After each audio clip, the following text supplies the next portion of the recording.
Duck, the great western engine, puffed sadly to Edward's station. "It's not fair," he complained. "Diesel has been telling lies about me and made the Fat Controller and all the engines think I'm horrid." Edward smiled. "I know you aren't, and so does the Fat Controller. You wait and see. Why don't you help me with these trucks?" Duck felt happier with Edward and set to work at once.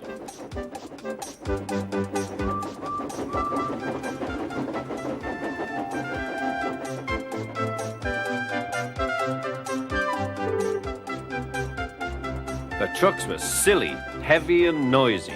The two engines had to work hard, pushing and pulling all afternoon.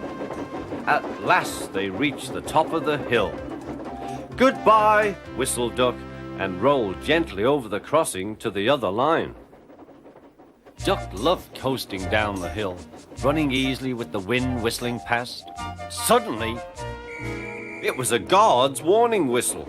"Hurrah, hurrah, hurrah," laughed the trucks. "We've broken away, we've broken away. Chase him, bump him, throw him off the rails," they yelled. "Hurry, Duck, hurry," said the driver. They raced through Edward's station, but the trucks were catching up. "As fast as we can, then they'll catch us gradually." The driver was gaining control. "Another clear mile and we'll do it." "Oh, glory, look at that!" James was just pulling out on their line from the station ahead. Any minute there could be a crash. "It's up to you now, Duck," cried the driver. Duck put every ounce of weight and steam against the trucks.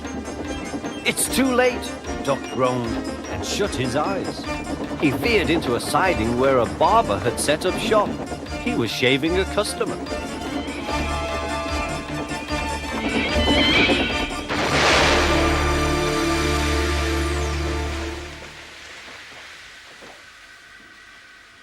The silly trucks had knocked their guard off his van and left him far behind after he had whistled a warning. But the trucks didn't care. They were feeling very pleased with themselves. "Beg pardon, sir," gasped Duck. "Excuse my intrusion." "No, I won't," said the barber. "You frightened my customers. I'll teach you." And he lathered Duck's face all over. Poor Duck. Thomas was helping to pull the trucks away when the Fat Controller arrived.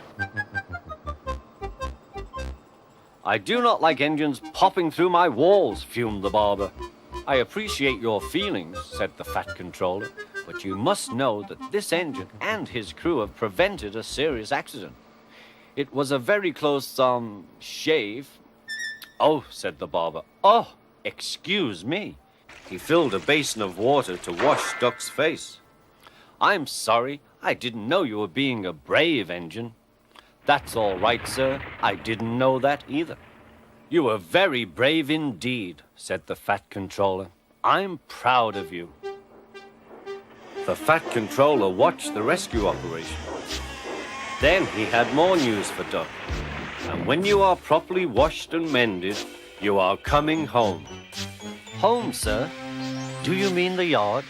"Of course. But, sir, they don't like me. They like Diesel." "Not now. I never believed Diesel, so I sent him packing. The engines are sorry and want you back."